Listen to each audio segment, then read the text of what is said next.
guys, it's Casey, and today we're going to talk about all of the books I read in January.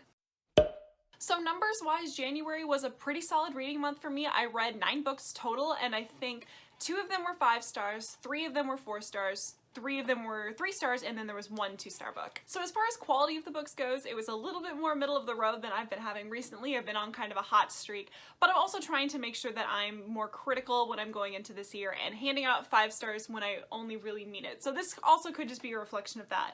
Also, looking back on my January TBR, I managed to read all of the books that I had set out. All of the books the dice told me to read, I read, and I even read some bonus books on top of that. So the very first book I read in the month of January was The Wicked and the Divine Volume 1 by Gillian, McKelvey, Wilson, and Cowles. I think last time I said it like it was Gillian, McKelvey, and Wilson Cowles, but this is definitely 4 separate people. So I read Volume 1, which is called The Faust Act, and I read Volume 2, which is called Fandemonium. I read this a little bit later in the month, but I'm gonna go ahead and review them together since I have really similar thoughts. So I gave both Volume 1 and Volume 2 3 stars. So The Wicked and the Divine is about this group of people called the Pantheon, which are supposedly reincarnations of gods from all different mythologies. So every 90 years, 12 gods are essentially reincarnated into a young person that's currently living, and they have 2 years left to live to make their mark on the world. And so far this series follows our main character, who is essentially a fangirl of the Pantheon. She's very excited about it and knows a ton about them, as she's going to a variety of their concerts, and then accidentally gets swept up in all of the drama and kind of the politics surrounding the Pantheon. So talking about this first volume, I felt very confused. So I had read, I think, volumes 1 and 2 before. This was a reread, but it had been a long time. But I felt slightly confused while reading a lot of this one. I felt like you were very much thrown into the plot, which can be fine, but I also felt like there wasn't a huge amount of explanation one way or the other sometimes, and I felt kind of lost and like things were just happening around me, and it was kind of hard to get a grip on the world, and then when we did, it sometimes felt a little bit info dumpy. So I would say plot-wise for the first volume, I kind of wanted to give it a little bit closer to a 2, but the art is so stunning, and it is obviously a graphic novel, so I think that affected my rating, and I ultimately went with 3 stars. Because, like, it's so pretty. It's so good. It's probably some of the prettiest graphic novels that I own. And then in Volume 2, I felt like I had a better grasp of what was going on and slightly more understanding of the world and what the plot was. So I did like Volume 2 a little bit better. I felt much more grounded in what we were doing, but I also don't know if I liked it enough to give it a 4 stars, so settled on a 3 again. I will say there is a character that is introduced in Volume 2 that is everything to me. Like, hi, look at this man. I love him. But overall, I'm having a lot of fun with these, and I think as it progresses, it's probably only going to improve because I'm going to feel much more grounded in the story, and so my complaints that are from the first couple of volumes are probably going to be less salient going forward. So the next book that I read was Bossypants by Tina Fey, and this is a memoir of Tina Fey's life and some of her experiences being a woman working in comedy. Overall, I gave this book 3 stars as well. I enjoyed it, but I just didn't love it. I felt like it was very fun, especially because I've enjoyed Tina Fey's shows before. Like, I really enjoyed 30 Rock, and I've seen a lot of her on SNL. So I felt like the story she was telling, I could kind of picture what was going on, and it had her signature sense of humor throughout the book. I feel like I didn't learn a huge amount though, like it wasn't a super impactful book, but I did enjoy it, especially with the audiobook. I liked listening to Tina Fey tell me all of these stories, and I felt like her teaching me those lessons was a lot more entertaining than it would have been had I read it physically. But overall, this memoir wasn't anything like super mind-blowing, but if you enjoy Tina Fey and you want to just hear her talking to you for several hours about her life and just telling you some stories, I'd recommend it. I think it was a lot of fun. And after that, I read another audiobook, which was Cold Days by Jim Butcher. So this is the 14th book to the Dresden Files, and it was good. It was really good. I gave this one 4.5 stars or 4 stars overall. I loved it. It was so good, but it, again, didn't quite reach that 5-star level that, like, Changes was for me. And I'm wondering if Changes has just corrupted my view of what a 5-star Dresden book has to be, but you know, here we are. So broadly speaking, the Dresden Files follows wizard for hire Harry Dresden as he works as a consultant and a private investigator for the Chicago Police Department. And he's typically called in on cases that have some kind of a supernatural element or a supernatural entity involved, or something that the police just can't explain. And after the first couple of books, it starts expanding into so much more than that. The stakes are increased dramatically, and it just becomes this very intense overarching plot. And it's so fun to read. So Cold Days is not my favorite entry, but I do think the implications from Cold Days are going to be truly wild. I felt like the beginning of the book kind of dragged, and even through the middle I was struggling with it sometimes, but then when I realized where we were going, I got very, very excited. The character work in this book is always so interesting. The plot usually moves at a breakneck pace. It's so much fun, and the humor is always there, and I'm enjoying it every step of the way. But again, the pacing was a little off for me in this one, but then when we got to that last little bit, like, oh boy. The things that happened right at the end were amazing. I cried, and I am very, very interested to see how they will be resolved because, oh boy. The next book I read was The Mad Ship by Robin Hobb, and this was my first 5-star book of 2021 because, like, this book was so good. I cannot stop thinking about what this book put me through. So The Mad Ship is the second book in the Live Ship Traders series, which is the second series in Robin Hobb's Realm of the Elderlings. And I gave the first one, Ship of Magic, 4 stars, and then this one was just such an easy 5-star. This was incredible. Oh my god. Like, I am absolutely blown away by what Robin Hobb did here. It was just, I have no description for this. It was amazing. One thing I've mentioned when I've talked about basically all of Robin Hobb's work that I've read is that her character work is incredible. She really gets me to feel something for all of her characters. There's no one that I'm neutral on, and there are some characters in here that I hate more than anything else, and there's some that I root for so hard, so when she puts her characters through all this bullshit, it really hurts me. I know that the Farseer trilogy, it was like, oh, we love Fitz, and then look, Fitz is really sad all the time and he goes through some craziness. And then this one was like depression but boats. But the character development in this, there are so many characters that at the end of this book are in such a different place physically, mentally, emotionally, everything than they were when we started the series. Like, the development was ridiculous. And the plot twists and turns that happened in this one, like, shook me. I was so upset and blown away when certain things were revealed to us. And the implications that that has for the lore that we know has happened in the Farseer trilogy is amazing. And then some of the tie-ins to the Farseer trilogy, I'm gonna be extremely cryptic and vague about that because no spoilers for the Farseer trilogy or this one. But, like, some of the tie-ins, especially the character tie-ins, like, made me so happy, and the way that that was slowly kind of just peppered in and revealed was amazing, and I loved it. I haven't even described the plots of this other than it's depression but with boats. So this series is set in Robin Hobb's Realm of the Elderlings, and it follows members of the Vestrit family.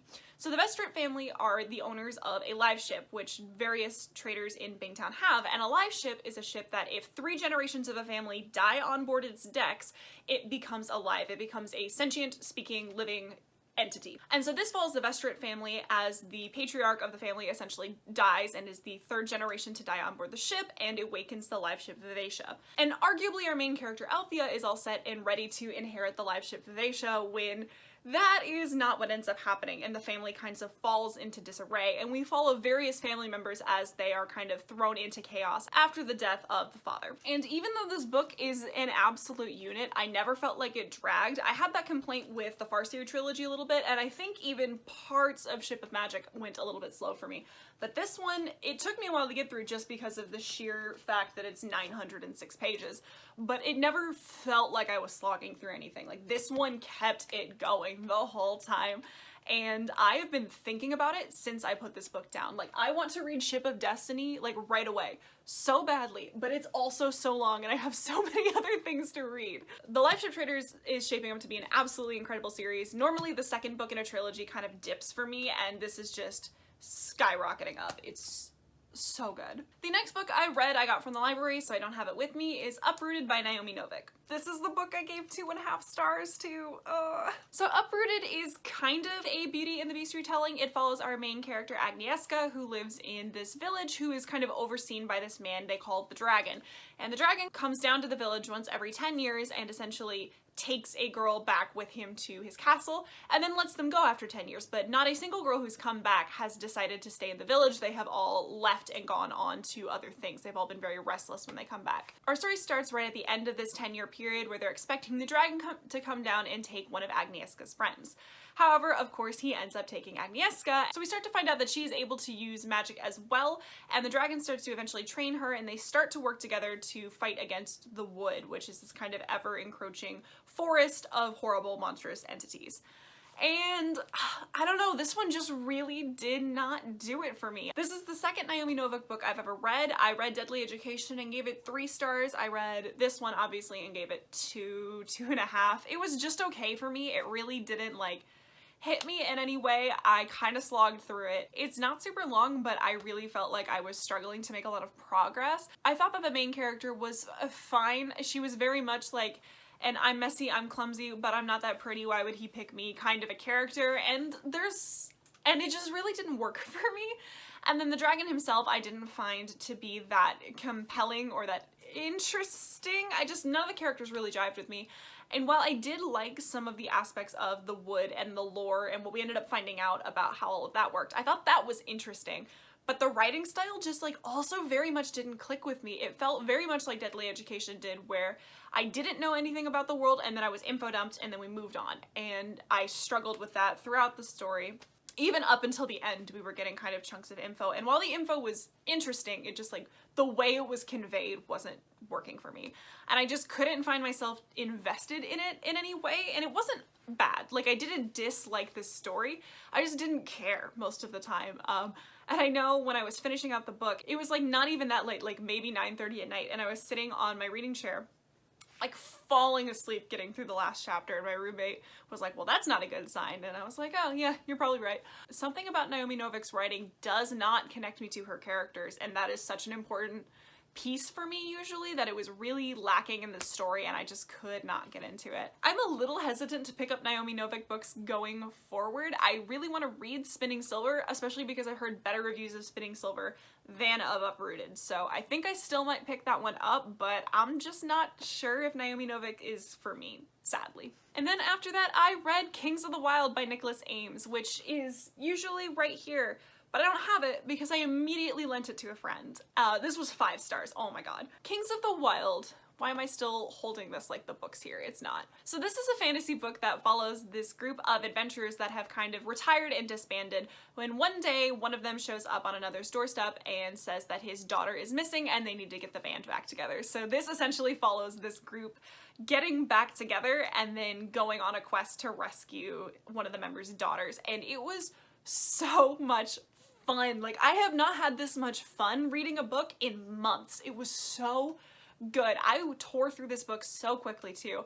It felt like sometimes the pacing was very, very fast, but I didn't mind it so much because I didn't feel like this was a book where I really needed to slow down and like examine the politics of the world. Like, I was just going on an adventure and it was a great time. This book has been compared a lot to being modeled after like a Dungeons and Dragons campaigns, and I definitely saw that. The other cool thing that this book does is that each of the bands in this world, the bands of adventurers, are supposed to be essentially like rock bands of the time, and each of the members of the party are modeled off of the stereotypical like drummer or the lead singer or the guitarist or the bassist. And so it was really cool to kind of see all that play out. That being said, that doesn't mean the characters were shallow or one-dimensional. I felt like they were all very interesting and well developed. And there's a character named Moog and I love him so much. The atmosphere of this book was also really, really cool. The fight scenes were so well described, the creatures that they encountered, the world that they were going through. While it wasn't the main focus, like world building wasn't key because we weren't super immersed in this huge sprawling epic fantasy universe or anything like that. I still felt very grounded in the setting. I understood kind of what we were doing, but I felt like for what the book wanted to accomplish, the world building was like the perfect amount. And while I don't think this was a perfect book, especially I think there were some pacing issues and maybe a couple of plot points that were maybe a little convenient at times, I do feel like I have to rate it 5 stars. I was considering 4.5 when I first finished it, but then every person I encountered in the few days after I finished reading it, I had to tell them about it because it was so much fun.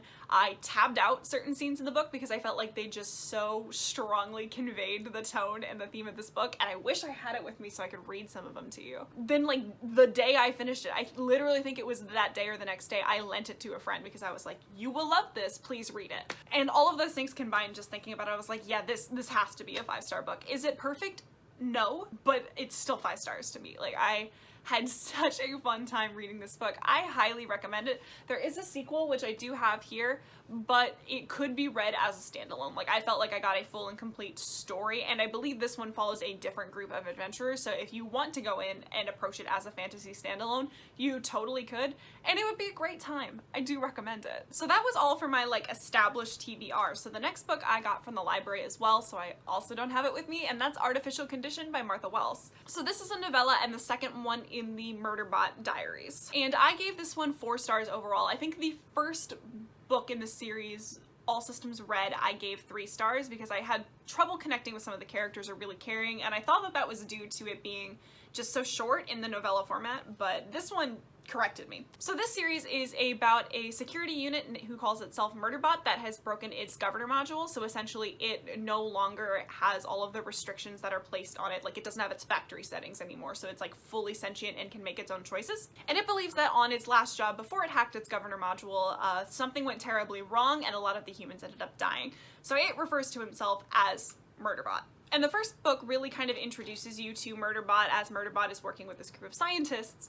And then the second book is more about Murderbot trying to discover the mysteries of its past. And there's something about this robot that is so easy to identify with. Their energy feels just so real and relatable and very human. For example, when talking to other people, Murderbot would rather watch the conversation through a security camera rather than look them face to face. They will also sometimes go back and rewatch favorite episodes of their show rather than deal with their problems. And they're just such an interesting character. And then this one really diving into Murderbot's past and assessing itself in compared to other AI of similar types was a really good story. I gave this one 4 stars. I loved it, and I'm just sad that the library doesn't have Rogue Protocol, so it looks like I'll just have to buy them. Whoops, oh no.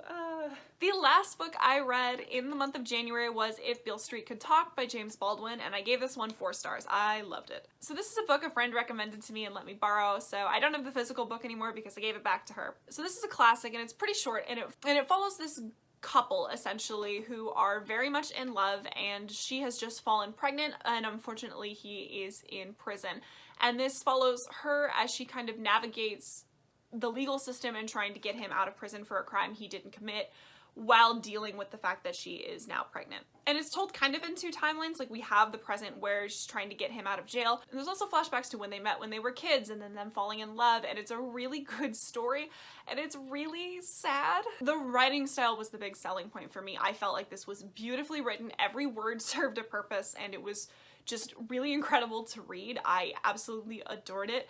It wasn't very long, but it packed a punch for how long it was. I felt very connected to the characters. The writing style was beautiful. I felt like the plot was still, unfortunately, very relevant today. This book almost made me cry. It was very somber, and it accomplished what it wanted to accomplish very, very well, and I gave it 4 stars overall. Alright, but those are all 9 books that I read in the month of January. If you've read any of these, please comment down below. I'd love to talk about them, especially some of the 5-star ones. But I think that's all I've got for you guys today. If you want to keep up with what I'm reading, I have a link to my Goodreads in the description down below, but other than that, I'll see you guys next time.